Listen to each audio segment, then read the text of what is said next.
My chat open. I want to just read the name Avi Elkis. Where is it? Oh, You got it? Okay. Shiur is sponsored by Avi Elkis in celebration of the engagement yes, it's honest with Russia. of Yosef Tahan and Rachel Vaknin. Mabruk and Mazal Tov. You should have a bite ne'emah Israel. Nice. Tonight's subject is times we didn't listen to the rabbis. That's what tonight's subject is. So it's just really Gemara reading tonight. We're not going to do any Rambams or anything. It's just straight Gemara because I think it's interesting. It's all about different times. The rabbis were not happy, but we did it anyway. Now, growing up in Deal, New Jersey, after Pesach, there was a big bagel store in Deal, a very small town I grew up in. There was one bagel store going up. After Pesach was over, the minute after Advit, you go to the bagel store, filled with bagels. Everybody is filled with. The question is, when did they make these bagels? Where's the kemach coming? Where's the kemach? When did they make it? This guy must have been cooking for hours because the second Pesach was over, man, the whole community was in the bagel store buying bagels. And so I don't know if the rabbis were happy with this arrangement. Sometimes the rabbis, they're not happy with something the community is doing. And it's not easy to be a rabbi. Sometimes the rabbis have to know when to shut their mouth and make believe it's not happening. Sometimes the rabbi has to say, I really don't think you're doing the right thing. Here he is, Avi. And sometimes the rabbis have to make a maha. They have to protest. Mazal tov. Are they related to you, Avi? The other one's. Oh, yeah. Oh, really? Very nice. Wow. Oh, very nice. Mazal tov. Oh, not Waknin? Okay. He has a new wife, Rachel Peretz. Okay, let's start here on page 71. I tried to highlight as much as I can, not all of them. Saying that the rabbis were not too happy, but nobody said So, anything. it's not easy with being a rabbi sometimes. They have to know when to. You can't make an issue out of every single thing. If you're going to be a rabbi and everything they do, you're going to make a whole protest, you're going to lose the crowd. You have to know when to bend the rules and when to turn a blind eye. Okay, let's see. So that's the subject of tonight's Gemara. I didn't get a chance to highlight all the pages. I was so tired, actually. I fell asleep right before shul. So not all highlighted, but we're going to start on page 71a. Ayin Aleph by the Mishnah. So we're still talking about Omer, same subject as always. So remember, the Isur of Hadash. Until the Omer Korban was brought, you have to only eat Yashan, old grains. You cannot eat new grains yet. And so you can't even cut your fields. If you have fields filled with beautiful wheat, beautiful barley, you want to cut it, you can't touch your field. You have to wait until the Omer is brought, and then you can cut your field. Okay? Says the Mishnah on page Ayin Aleph Amud Aleph. Kotzirin bet hashillahin shebe'amakim. You are allowed to cut the irrigated fields in the valleys. The valleys, the Rashi says, look at Rashi, Mipnei shemafsidim maher. The grains goes to waste very quickly. It dries out very quickly if it's in the valley. It's hot in the valley, right? They're all dira'oten, and it's not good quality produce. Produce grown in the valleys are not good product, good quality. That's why they're called bet hashillahin, because you have to irrigate them with man-made irrigation because they don't get enough rainwater, natural rainwater. And so it's an inferior grain. And if you don't cut them when they're ripe, it's going to go bad very quick. And so the rabbis, we have chisaron kis. We're going to waste all the guys' money because you're waiting for the omer. So they said, you know what? If you live in the valleys, you're allowed to cut the grains. Just don't eat it. But you're allowed to cut it. What are you looking at? Rashi right here on the side. Oh. You really have a non-highlighted one. Right. Okay, Rashi, Kotzrim Bet Hashillahin, you see what I said. Okay, let's read the Mishnah further. Abalo Godshin, but you cannot bundle them up. So we give an excuse, we give a heter for the valley people to cut the grain so it doesn't spoil and dry, but leave it on the floor. Don't bundle them up because you're not allowed to eat this food. It's asur to eat the food yet, so don't touch it. אנשי יריחו קוצרין ברצון חכמים, וגודשין שלא ברצון חכמים. The people who lived in Jericho and Yericho, which is a valley, the surrounding fields, they would cut it ברצון חכמים, with the rabbi's permission, אבל גודשין שלא ברצון חכמים, but they didn't listen to the second part, and they bundled them all up, they stacked them all up together, even though they're not allowed to. When did they do this? The second Sometimes day of Pesach. No, I'm saying. No, they did it before. Before Pesach? Yeah. So they said, my fields are all going to dry out. I can't wait till the second day of Pesach. And so the rabbi said, cut it. Cut it, let's say, in 4 weeks before Pesach, 3 weeks before Pesach, and just leave it on the floor. It'll preserve it, and then you come back and cut later. It's hot. And so they didn't listen. They listened, they got a heter, they took it too far, and they were godchi, and they'd stack it also. Okay? And the rabbis knew they were doing this, and they did not protest. They didn't stop them. They left them alone. A couple of more halachot in the Mishnah. Well, what's an Yisud? It's a Yisud Rabbanan. So it was a Yisud. The rabbis made a decree. No one is allowed to touch your fields until they're omer. And we let you in Yericho, and we let you cut it, but don't stack it up. Why? Because maybe don't stack it. Yeah, because maybe you're going to eat it by accident. You're not allowed to eat it. Okay. A few more halachot in the Mishnah, and then we'll talk more about Yericho and the Gemara. The Mishnah says, "Kotzer l'shahet." No, sorry. Kotzer l'shahat ma'achila behema. Another heter they give. If you have an animal and you want to feed the animal grains that grew, animals. Yeah, it's premature. No, it means premature. It's not fully mature. So the animals don't have to eat mature grains. They can eat whatever. And so if you cut it before it's ripe, you can feed it to your animal, even though it's not kosher food to you, you can give it to the animal. Okay? However, Amar Yehuda says only if. When can you cut and feed to the animals? If it's not a third of the way ripened. If it's already a third ripened, it's too ripe, and if you cut it, I'm afraid you're going to eat it. And therefore, you can't cut it. So far, so good?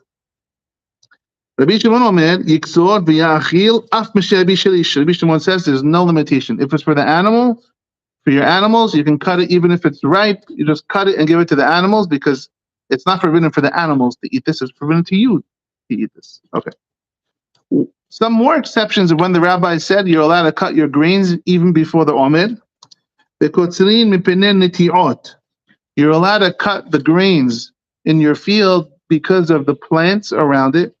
Mahloket, what it means is she says either A, it means, let's say it's in the way of your small plants and you want to get rid of these jahash, we call jahash wheat or barley grains. You want to get rid of them so the other plants can grow. So you're doing it, Moshe is laughing. So you're doing it not for the benefit of the food, you're doing it to get them out of the way. Another explanation is maybe it's kilayin. You can't have two, if you find that you have another species of grain growing next to that, you have to have a separation. We don't grow together. And so therefore for kilayin, for admixtures, it's called, you can cut it out of the way. Another time you're allowed to cut your grains before the omer. If there's a house of mourning, Rashi says, the first wide line, they don't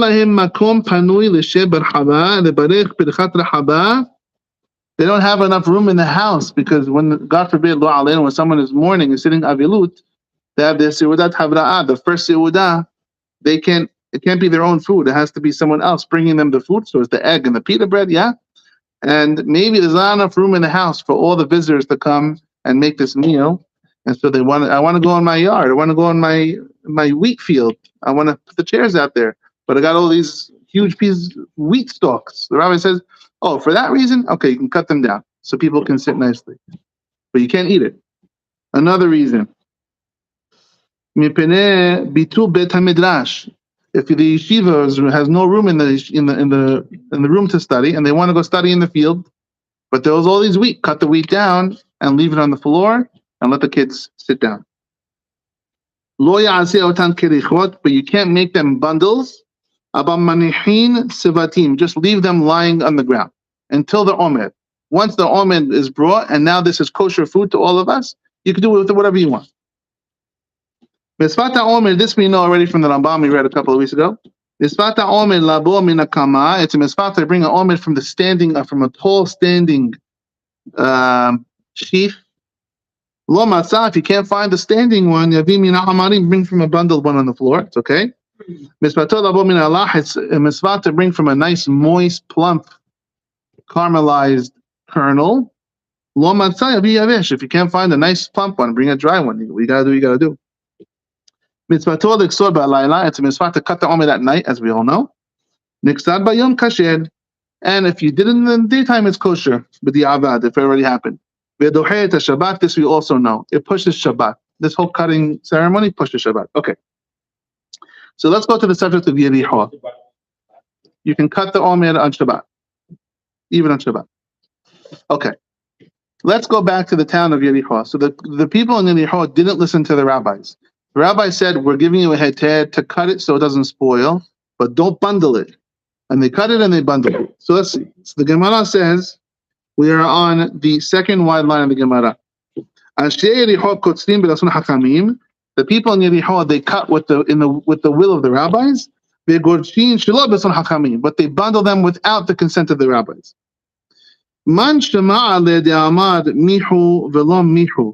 Which kind of rabbi always used the words, they did not mihu? The Mishnah says the rabbis didn't protest. Even though there's something wrong, the rabbis didn't protest. This word mihu, one rabbi always said this word. It was Rabbi Yehuda. Rabbi Yehuda. You're telling me that if the author of our Mishnah is Rabbi Yehuda, the Mishnah said what? It's allowed to cut it, but it's not allowed to bundle it. How could that be Rabbi Yehuda? Can't be Rabbi Yehuda. Why? Tanya we learned, Shisha devarim asu anshe Yeriho. The people in Yeriho, that's not the only thing they did that the rabbis didn't like. They did 6 things the rabbis didn't like. Shilosha b'ratzon hachamim. 3 of them the rabbis let. Ushlosha shlo b'ratzon hachamim. And 3 of them the rabbis were not happy with what they did. What's the list? These are the 3 things they did that the rabbi said, okay, you're allowed to do it. 1, Markibin dekalin kol hayom. Erev Pesach, you're not supposed to work. Erev Pesach, they went out and they were doing the branches. What's it called? Markibin, it's grafting. They're grafting the branches of their fields. They said, we're working today in the fields on Erev Pesach. And the rabbi said, fine. V'chodchin et shema. They wrapped the shema. Korech. What does this mean, Korchin et Shema? We'll see what Rashi says. Korchin et Shema, we're on the 4th line from the bottom in Rashi. Mefaresh bePesachim, it says in Pesachim, B'makom shenahagu, that's the name of the perek. Shayu omrim Shema Yisrael, in Yeriho, in the shuls in Yeriho, they had a special way they prayed. They said Shema Yisrael, V'lo hayom mafsikin liten revach ben teba leteba. And they didn't give proper space between the words. In other words, in Yeriho, there was the express minyan. They flew from Shema, and the rabbis were not happy about this. They called it wrapping the Shema. We'll get to this in 1 second. V'kotzrin lefnei ha'omer, and they also would cut their fields before the omer. This was what the rabbis will, right? B'ratzon hachamim. Those 3 things, they did them, and the rabbis are like, okay, fine, you're allowed. Ve'elu shelo b'ratzon hachamim. But these 3 things, the following 3 things, the rabbi said, no, absolutely not. Godshin lefnei ha'omer, they would bundle it before the omer, which Al Mishnah says. Umatirin gamziyot shel hektesh, shel haruv v'shel sikma, and they would take from a hektesh tree. If someone donated a tree to the Bet HaMikdash, in other words, let's say someone has a tree in their backyard, and they say, this tree is for the Bet HaMikdash. Any bark or any wood this tree grows is going for the temple. So the cedar tree is strong. The haruv tree, the carob tree is strong wood. Sikma is a sycamore tree. That's sycamore, strong wood. And so what they did was, when it grew little branches on the sides, they took the branches for themselves. And people were like, hey, that was donated to the temple. And they said, no, the branches weren't. The trunk was. We never said the branches were donated. The rabbis were not happy with this because it's a violation of stealing from the temple. What else did they do that the rabbis were not happy with? I don't know why Yericho was a bunch of progressives. I don't know why they were doing things. Uporsin pirasot beginotehen ubepardesotehen, and they made holes in the fences around their orchards and their gardens. La'achil nashad la'aniyim, so that the poor people can come and eat the fruit that fell down from the trees, easy access. B'shenei betzoret, in a year of famine, there's no food, so it's a charitable act. They said, hey, everyone has a hole in their fence. So the poor people go right in and take the fruit that fell. B'shabbatot, for Shabbat, anyone on Shabbat who wants fruit. U'b'yamim tovim, and Yom Tov. Now, what's the problem with this? It seems like a nice thing to do. Shabbat and Yom Tov is a problem. If you let the poor people through the fence onto your fields, maybe they're going to start picking fruit off of the trees. And so they should have closed the holes for Shabbat and left it open during the weekdays. Everything we just said was the words of the Rabbi Meir. 3 things in Yericho the rabbis were fine with. 3 things in Yericho the rabbis were not fine with. Now, what does it mean? It doesn't say anything about Mahu yet in this Diraita so far. Let's define Korchin et Shema. What does it mean they wrapped the Shema? Rashi said they didn't give enough space in the words. That's why I printed out this Pesachim paper. So let's read this, because this is a Gemara. Maybe the beginning you don't know, but I guarantee you know the end of this Gemara. It's a famous Gemara. Pesachim, page 56a. The Gemara says, Korchin et Shema. Also, this Gemara is almost the same thing. It's talking about things that people did, the rabbis didn't like. And it brings up the people of Yericho again. And so Gemara Pesachim, the Korchin et Shema, it's highlighted for you in yellow. Pesachim, Moshe, Pesachim Nun Vav, there's a single paper flying around. It's not part of a bundle. Is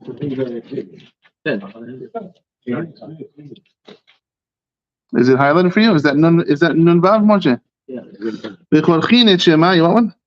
And they wrapped the Shema like a sandwich. Hechi Abdi, what did they do? Amar Rabbi Yehuda, Omrim Shema Yisrael, Hashem Elokeinu, Hashem Echad, Ve'lo hayu mafsikin. They said Shema Yisrael, Hashem Elokeinu, Hashem Echad, without a break. What does this mean, without a break? And what's so bad about that? So Tosafot says, Lo hayu mafsikin. They did not. It's the top left. They did not make a break. Ben Shema Yisrael Leshem. So they said Shema Yisrael, Hashem Elokeinu. So they didn't make a break. It's supposed to be Shema Yisrael. Hear Israel, comma, Hashem Elokeinu, Hashem our God, comma, Hashem Echad, Hashem is one. What did they do? Shema Yisrael Hashem. And so it seems like they're saying, Demashma de'omed Leshem she Shema Yisrael. It seems like they're saying, Hashem, hear the Jews. Shema Yisrael Hashem. Another pshat. That's the second pshat. But another pshat is, I read another pshat, maybe it's our Tosafot in our Gemara. Yeah. You have the other page that we were just reading on, just for a second. The Korchin et Shema, Tosafot on the left side. The Perek Makom Shenagu Mefaresh, Hechi Abdi, what did they do? Amar Rabbi Yehuda, Amar Shmuel, Ve'lo hayu mafsikim v'nir'eh lefaresh. What does it mean they didn't break? De'lo hayu mafsikin ben Israel l'Shem. They said Shema Yisrael Hashem. Shelo yeh nir'eh ke'omer liYisrael she'yishma et Hashem. So it's the opposite of what this Tosafot says. So the Tosafot in Pesachim says it sounds like Shema Yisrael Hashem. Hashem, listen to the Jews. Our Tosafot in Menachot says Shema Yisrael Hashem. Jews, listen to God. Shema Yisrael Hashem. Either one of them is not the meaning of the pasuk. The meaning of the pasuk is Shema Yisrael. Hear Israel. Pause. Hashem Elokeinu, Hashem Echad. Okay, and now let's finish the Rashi by Asa Menachot. What is the pshat of the pasuk? Hainu Shema Yisrael. Listen, Jews. Ki Hashem Elokeinu, because our Hashem Echad. But Yerushalmi Amrinan, in the Talmud Yerushalmi we say Shelo hayu mafsikin ben teba lateba, that they didn't have spaces between the words. V'yesh mi she'omer Shelo hayu mafsikin ben Echad leBaruch. Some people say they didn't make a separation between Hashem Echad and Baruch Shem. They just flew right into it. Okay, let's go back to our Mishnah. To the Pesachim. Pesachim again. Hechi Abdi, Amar Bioda, Omrim Shema Yisrael Hat, Velim Mafsikin. Rabba Amar, Mafsikin Hayu. Rabba says, no, they actually made a break. Ela Shayom Omrim Hayom Al Levavecha. Demashve Hayom Al Levavecha, Velo Mahar Al Levavecha. When we say Hayom, only today, when we say Shema, it says in the Siddur, Hayom, pause. Right? Because today, but every day. Not only today, it's every day. If you just say Hayom and fly it, it means only today you got to do it, not tomorrow. And so that's why we make that pause. Okay, let's go further in Pesachim. Tanur Banan, Keset Hayu Kurchin et Shema. What did they used to do when they would wrap the Shema? Omrim Shema Yisrael Hashem Elokeinu Hashem Echad, Velo Hayu Mafsikin, and they will not make a break. Divrei Rabbi Meir. These are the words of Rabbi Meir. Our Mishnah, our Gemara Menachot, also is the words of Rabbi Meir that said this. Rabbi Yehuda Omer Mafsikin Hayu. They did make a break. Ela Shelo Hayu Omrim Baruch Shem Kevod Malchuto Le'olam Va'ed. They decided not to say this pasuk of Baruch Shem, Shema Yisrael, and they went straight into Ve'ahavta. The Gemara says, okay, what's wrong with that? Ve'anan my ta'ama minane. Why do we say Baruch Shem Kevod Malchuto? It's not part of the Torah. Look at the Torah. In Sefer Devarim, Shema Yisrael Hashem Hashem Yachad Ve'ahavta. There's no Baruch Shem in the. So why do we say it? So we know the answer. Yaakov, right? My ta'ama minane. This is the source. כדדריש רבי שלמה בן לקיש, דאמר רבי שלמה בן לקיש, ויקרא יעקב לבניו, ויאמר האספו ויגיד לכם. Yeah, Yaakov Avinu called his sons and says, come, I want to tell you what's going to happen in the end of days. Because Yaakov, the Galot Benav Ketzayamin, he wanted to tell them the end of the days. And the Shekhinah departed from him and he lost his vision and he got distracted. Amar, Shema Chas V'Shalom yesh b'mitati pasul. Maybe one of my kids is bad. You know, it's a family tradition that there's always one bad kid and one good kid in the family. Ishmael, Yitzhak, Esav, Yaakov. Maybe one of my kids is bad, and that's why I'm not able to reveal the end of times. So Amrula Banav, his children told him, no way, Dad. Shema Yisrael, hear Yisrael, it's his name. Yaakov's name is Yisrael. Yeah. Listen, Yisrael.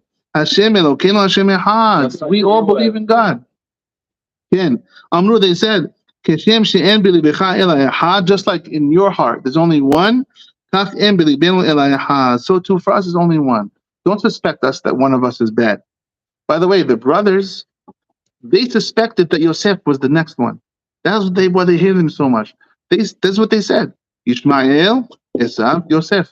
It's a family tradition. There's always one. The brothers thought Yosef was this guy. Before this story, obviously. Be'otah sha'a, when Yaakov heard this, as we know, Be'otah sha'a, patach Yaakov Avinu ve'amar, Baruch Shem Kevod Malchuto Le'olam Va'ed. Yaakov Avinu said it. So now, Amri Rabbanan, the rabbi said, Hechina abit, what should we do? What should you and I do in 2023? If we say Baruch Shem Kevod Malchuto Le'olam Va'ed, Lo Amru Moshe Rabbeinu. Moshe Rabbeinu didn't say it in the Torah. Moshe Rabbeinu wrote Sefer Devarim. He didn't say Baruch Shem. Shema Yisrael ve'ahavta. Who do we think we are to add a pasuk? The Moshe Rabbeinu himself. If it's so important, Moshe should have said it. I think also it's mentioned somewhere that the only Malachim say. Yeah, so it's a midrash. Hold on. Lo na'amruhu, if we don't say Baruch Shem, like copy what Moshe did, Amru Yaakov. But didn't Yaakov Rabbeinu say it? Don't we want to copy him? And so we're stuck. Hitkino, they made a decision that they say it quietly. It's a compromise.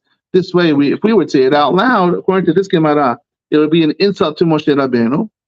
If we don't say it at all, it would be an insult to Yaakov. And so we say it quietly. Okay, what Moshe is saying is true. That part that we all know, that Moshe Rabbeinu went up to Shamayim and he heard the Malachim say this, and he took it with him, that's a midrash.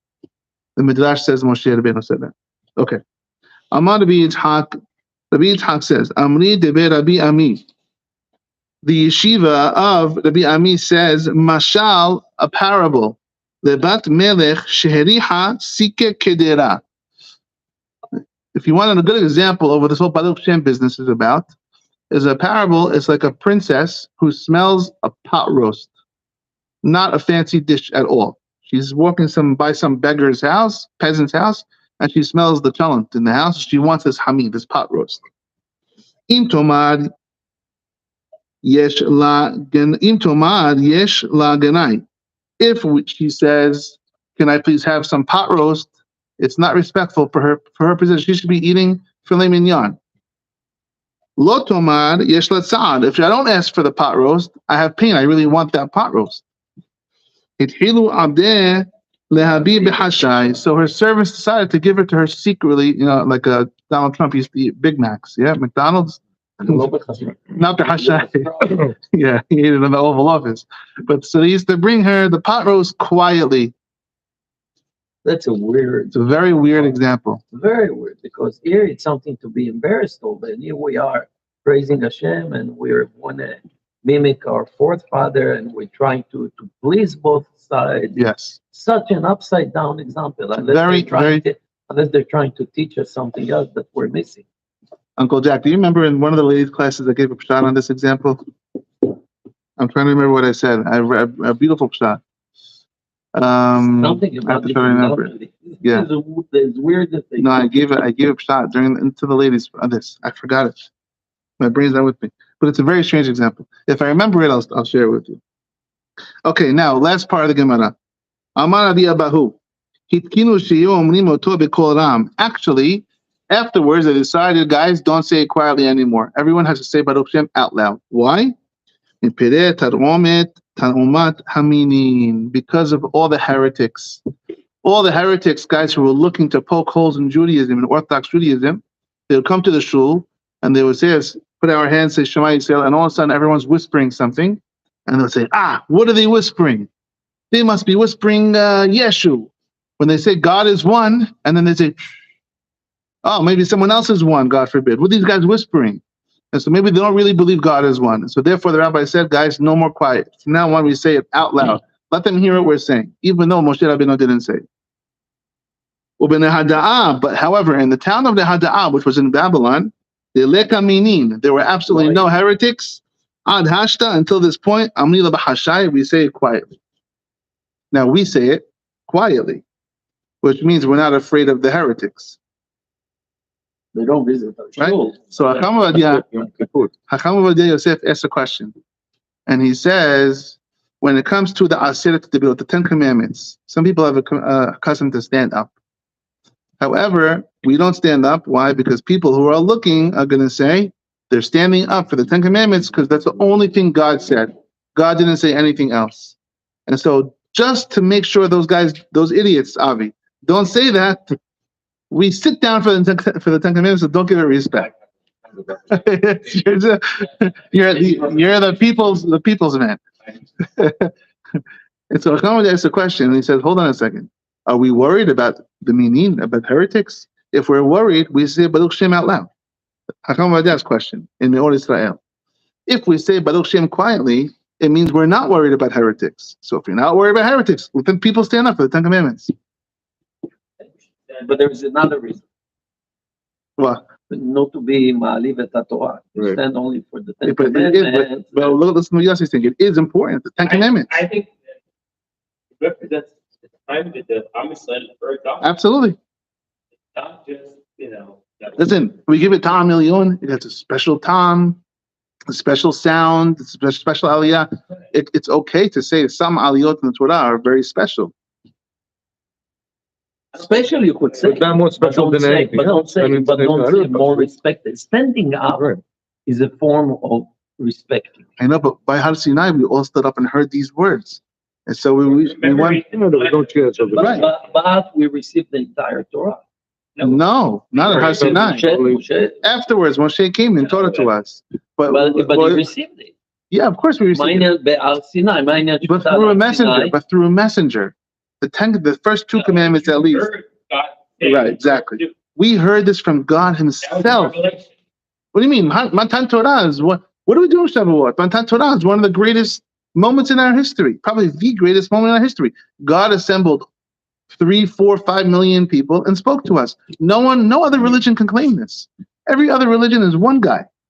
Yeah, of course. But this is important. This is problematic to say because because we are dead, but that's on Shabbat. That's exactly. What do you mean? Why can't we Celebrate. hold more precious words that we heard from God Himself? We agree it's all from God. The answer is in the question. It's because it's not more precious.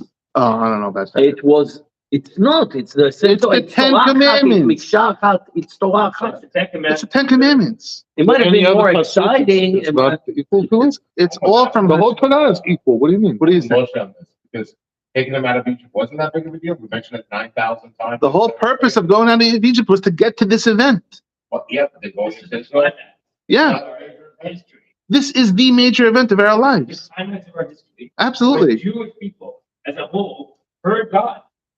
I'm with Yossi on this. I'm not just playing devil's advocate. It could be special, but to stand up for it while you're not standing for other, it's the wrong. Because we stood up on Har Sinai and heard our God talk to us, not through a messenger, which has never happened again. What did Torah say about standing up? I mean, what does Gemara say about standing The up? Gemara doesn't talk about it. Doesn't talk about it. No. The Nazim said. Ashkenazim stand up. It's a beautiful custom if you think about it. But they don't stand We up for only anything else? don't do it They don't because stand up for anything else. we only don't do it. We only don't do it because we're afraid. Huh? When the Rav goes up, we stand up for the Rav, which is also for the Aliyah. That's why the Rabbi goes up. But if the only reason we don't stand up is because we don't want other people to say, they believe the rest of the Torah is not from God. That's why we don't stand up. But it isn't. If without that factor, it's a beautiful custom. And so Acham Vadia, Moshe is not sold, but Acham Vadia, Because the Torah is Exactly. why is it minimizing the Torah? Because basically it's tens of the most basic laws of Judaism, right? But- And only two of them were given standing. Right? It's the 10 simple. You can't summarize. Only two were given standing. But Avi, this is the event of history, of world history. This is the purpose of everything in the Torah. The whole story is in Genesis. Yosef going to Egypt. Every story was to get us to Har Sinai. This is the pinnacle, the climax of the story. This is the point of the Torah. When Hashem sent Moshe to Egypt, He says, "Go tell Paro, you're going to serve me in the desert." That means Matan Torah. Without Matan Torah, the whole thing's finished. That was the purpose of everything. And it's the one thing that we could say as a people that we're different than anyone else, because all of us were there. No one else has this claim. Right. The Torah. It's the Why can't we be happy that God Himself spoke to us? Be happy. What do you mean? Hold on. But standing up, it's not a form of happiness. Moshe. If you want to stop the tefillah, start serving food before, say it's the Sing the song. Hold on. Do that. But you stand up, you're saying this is Moshe, one second. Every week on Sunday, we learn Yehaveh Da'at, which is authored by Acham Vadia, is not alive. And I read it to you. If one day you had a vision, and all of a sudden Acham Vadia comes down, descending from heaven, in a cloud of white, and he says, Moshe, we're going to learn a siman of Yehaveh Da'at. You're not going to hold that more precious than all the other simanim. It's going to be more special.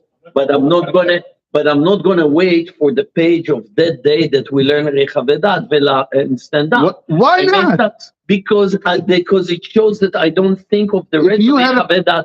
It shows that it's my. You know what I'm celebrating here? Here's the answer. One second, I apologize. Here's the answer. If you express your happiness, take your example over the fact that on that day the Rabbi Ovadia Yosef showed up. Really, what I'm doing is I'm celebrating my own feeling. Oh, Yes. I got to see him that day. Yes, But I don't celebrate the merit or the essence of the whole thing. it's us, our feelings. If you keep calling, But you can celebrate it. if you keep calling the government because they have a tree blocking your sidewalk or something, you want them to move the mailbox or whatever, and you keep getting these lazy people, and the one that you call, and the president himself picks up the phone. Hello, like what? Trump picks up the phone. You need help? He's no longer. That's not going to make that's not a big deal. Biden. That's not going to make a big. Biden won't make a big deal. You heard from the man himself. That's not the same as every other time. What was not 70 Shema? When was that? By Har Sinai. Magical food showing up in the desert from a cloud that tastes like meat that looks like rubber is not miraculous. It is miraculous. But everything we get, think of the medical field. Every prescription we get is from the nurse. Moshe is the head nurse. He's not the doctor. Moshe is relaying the doctor's command. The nurse tells you, doctor said take this and this and this. The doctor himself called you. The best doctor in the world himself called you one day and said, I want to tell you what to do. That's different than when the nurse tells you it. It's all from the doctor. We get it. Yeah, but here's the point. This is that you're actually making your argument for yourself.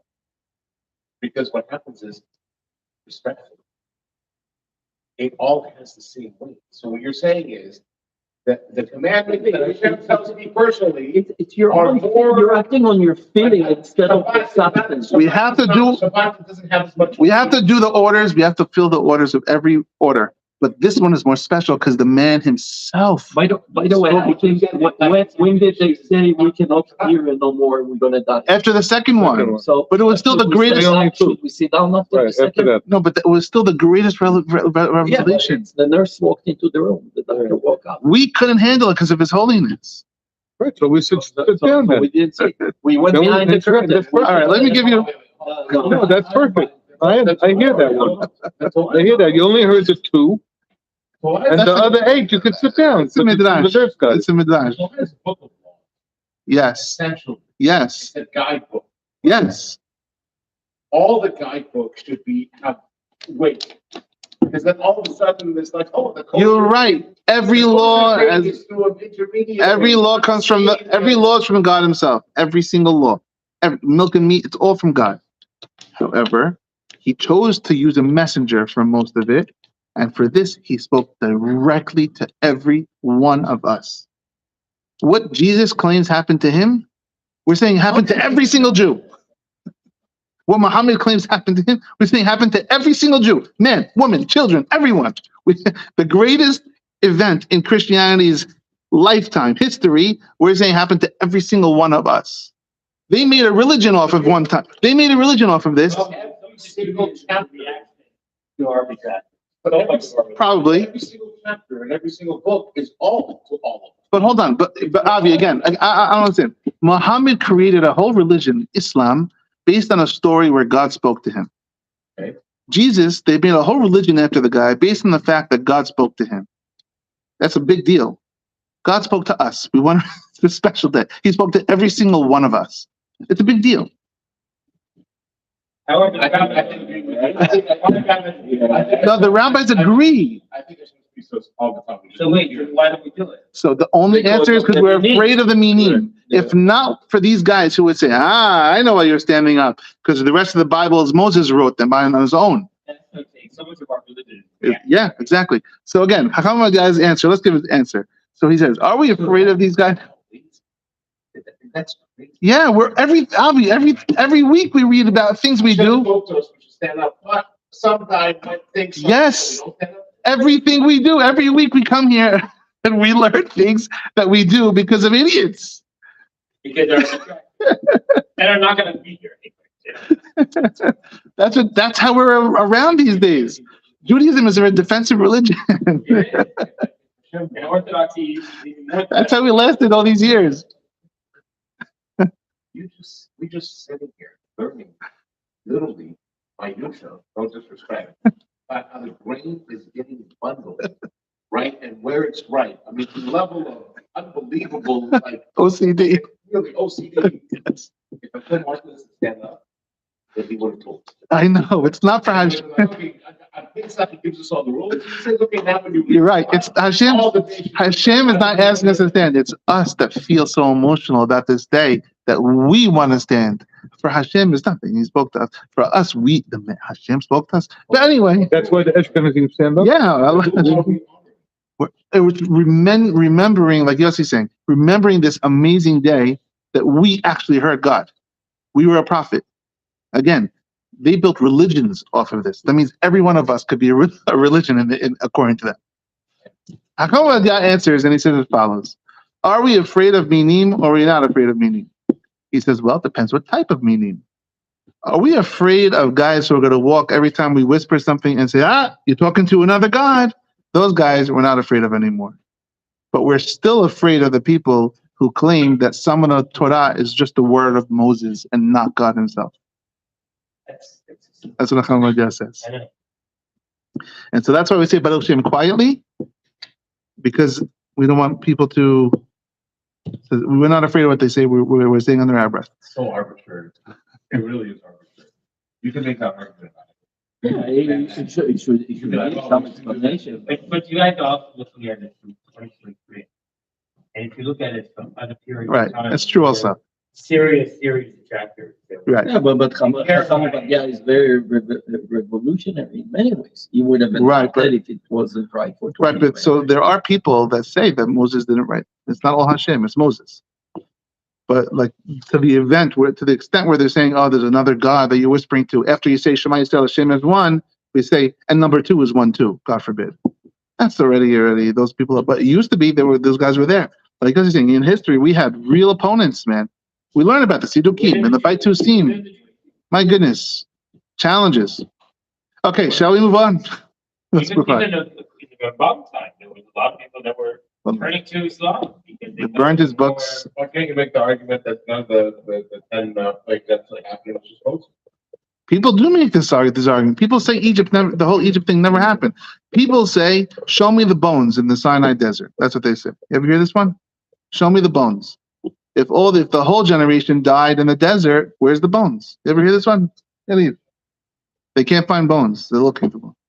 There are people. Say that there wasn't so many bones. But there Well, are 600,000 they men. found in the Red Sea. They found the broken chariots of Yeah. wood that correspond. Yeah, to they the- found Noah's Ark. They found a piece of wood from. Not in the Red, in the Red Sea, right? Okay, let's wrap this up. So we're going back to the people of Jericho. Korchin Shema.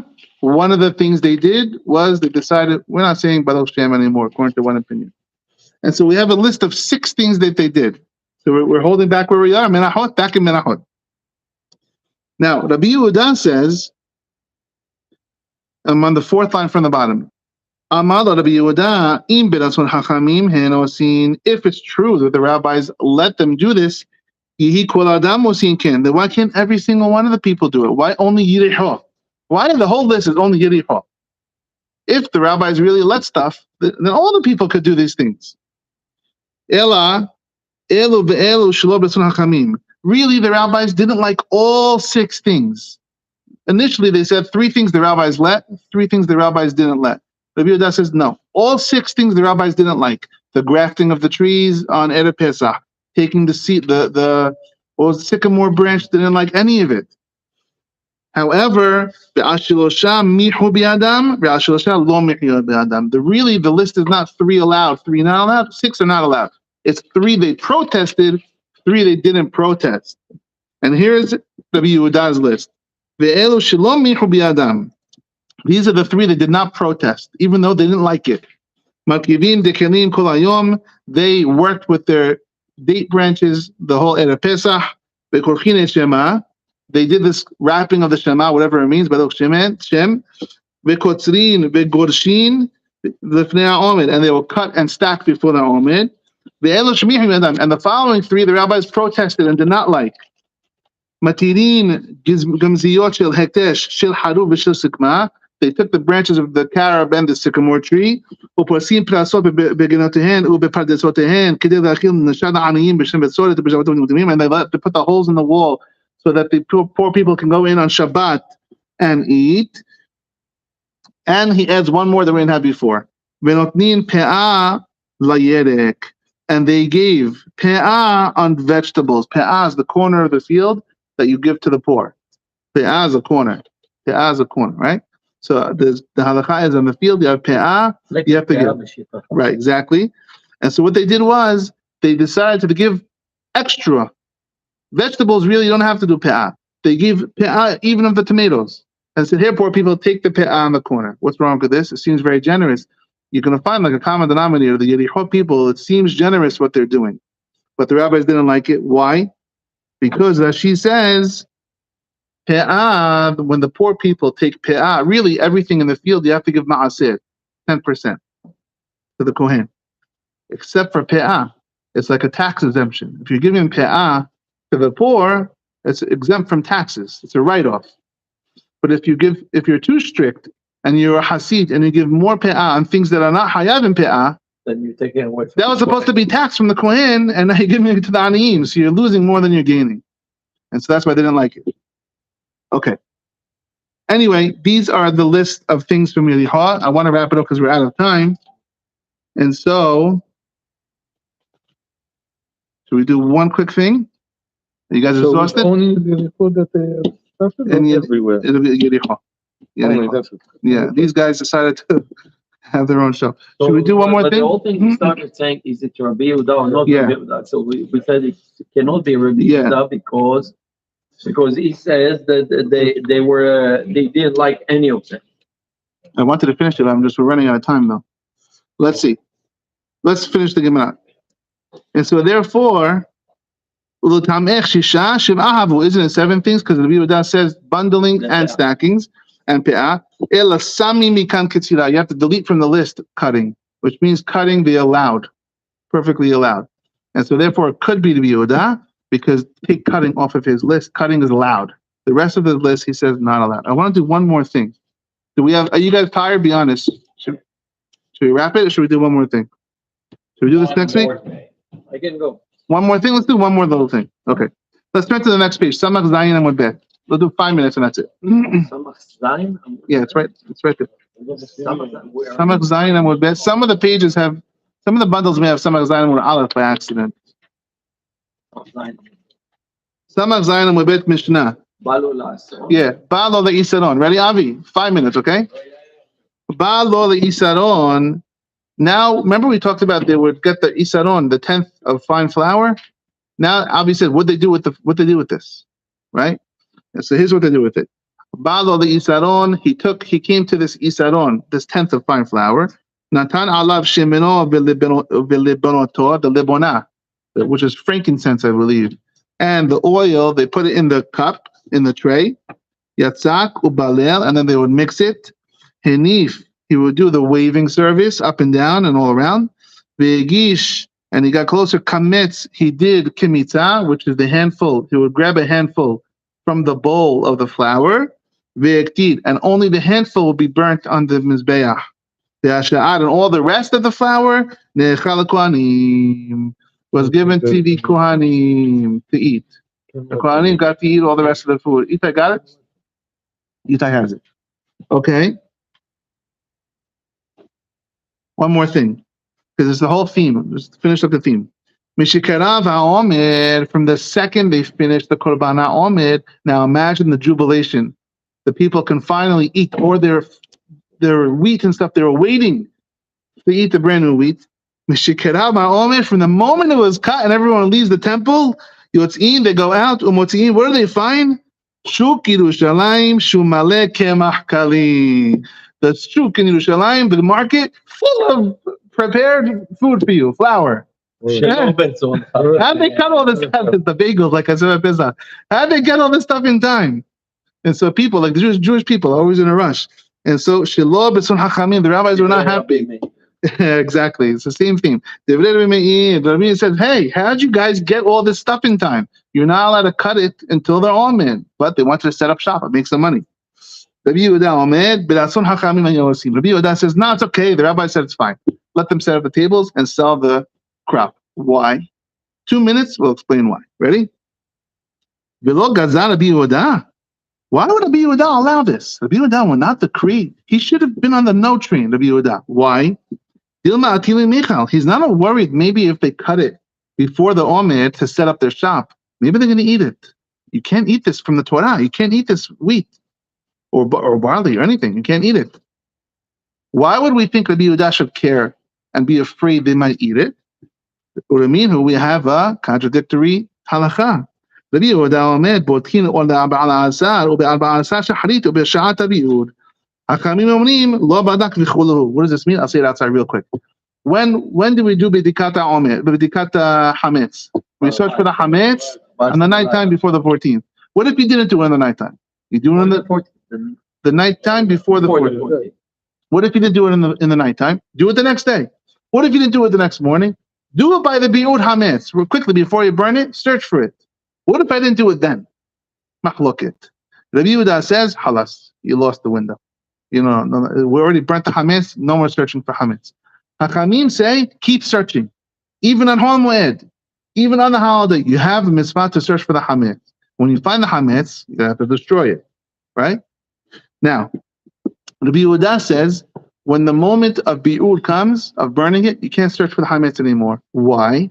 Because I'm afraid if you find it, you're going to eat it. And it's past the zman of allowing people to eat. In the nighttime before, if you search for the hametz and you find it, eat it. It's kosher now. It's not asur to eat it yet until the next day. So Rabbi Yehuda is someone who's afraid if you have food, you're going to eat the food. Yet he's not afraid. Yet in our case, he lets them apparently cut all the grain before the omer, set up shop, and he's not afraid they're going to eat the food, which is also asur from the Torah. That's the question in the Gemara. Rabbi Yehuda, are you afraid when people have food, they're going to eat it or not? Amar Rabba says the answer is different. The two different cases. Shani Hadash. No, Hadash is different than Hametz. Why? Mitoch shelo hetirta lo ela al yireh kituf zachurhu. He's only going to cut it with his hand. With a sickle, he's not going to cut it with a machine. Anybody who wants to rush and prepare the shuk early, they have to cut each one by hand. No machinery. As a constant reminder, why am I using my hand? Because you're not allowed to eat it. Asur to eat it. Just wheat or anything. It's any of the grains, 5 grains. But the 5 grains you can't eat raw. Gemara says you can't eat it raw. Rashi says you can't eat it raw. So he says. So they're afraid that somebody might eat raw. Again, maybe in those days we didn't have processed cereals and all that stuff. Like maybe they ate it. Yeah. Okay. So Rabbi Yehuda would say, I'm not afraid he's going to eat it because he's using his hand, but by the hametz, I'm afraid if he searches for the hametz, he's going to eat the hametz. Amale Abaye says, Tinach ketira. I understand when he's cutting it, with his hand, he's not going to eat it. Tehina v'harkada. The guy's making flour. When he's grinding it, making tehina. When he's grinding it and he's grinding it up, he's going to forget. He's going to pop some in his mouth. Why are you not afraid he's going to eat it? We also make him use his hand, a hand mill, not a water mill for the grinding it. Everything has to be handmade. And he'll remember, when he smashes it, he has to use the back of the knife to smash it. Why does it have to be handmade? As a reminder that you can't eat this. So we have to make a shinui. So all of the katsir, one of the places. If you're early, you have to make a shinui. So they actually chachamim tiknu et ha'alacha to make the shinui. Yeah. So Rashi says why? Rashi says why? Because we want to be careful for the guys and the merchants. They need panasa, and there's no better time to set up a pita bread table than right after the bita hot off the press when everyone's finally allowed to eat. They haven't had. Also, it's called today's class is about rabbis knowing how to be great. How to be flexible. Okay, let's just read one more line and that's it. He says over here, Abaye says, I have a different response. Hadash badil mineh. Hadash, the new grain, no one's going to even mistakenly eat it. Why? Because it never was kosher to me yet. I was never allowed to eat this. When I was sitting in my field for 6 months, I wasn't allowed to eat it. I know that it's not kosher until the omer, so it's in a state of not allowedness.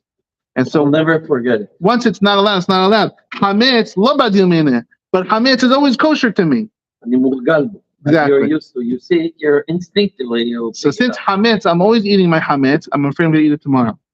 Amar Abba, why not asking me the reverse? Rabbi Yehuda says. Why are you not asking me on the rabbis? The rabbis over here said, hey, we don't like that you guys are setting up shops early. Why? Because maybe you're going to eat some of it when you set up the shops. And then the rabbis tell me, oh, by the way, guys, search for hametz even on Pesach. So are you afraid of going to eat? Same question for the rabbis. Why? The rabbis will do a flip-flop also. Understand? And so then it says, lo kashya. Ela maraba. The answer is, when you're doing it, who atzmo mehazer alav v'sorefo michal achil mineh. Since the guy knows I have to search it to burn it, there's no chance the rabbi is saying to search to eat. He's looking for something to throw away. He's not looking for something to eat. Now they say over here. But then you have to ask Rabbi Yehuda. Can't you think of that? Now I have to wrap up because I'm going to lose everybody. Let's end over here. Bottom line is like this. The halakha and the Mishnah, again, another thing that the people did that the rabbis didn't like, but we allowed it, setting up the tables by the Beit HaMikdash with food. We had the 6 cases by Yericho. We had the Korchin Ashema. The lesson of the day is, it's not easy being the rabbi. Sometimes you have to make a strong protest. Sometimes you tell the guy, I don't like what you're doing, but I'm not going to protest. Sometimes you have to put your foot down and protest. When do you do it? Good question. Okay. Do we have minyan? Let's do Kaddish for him.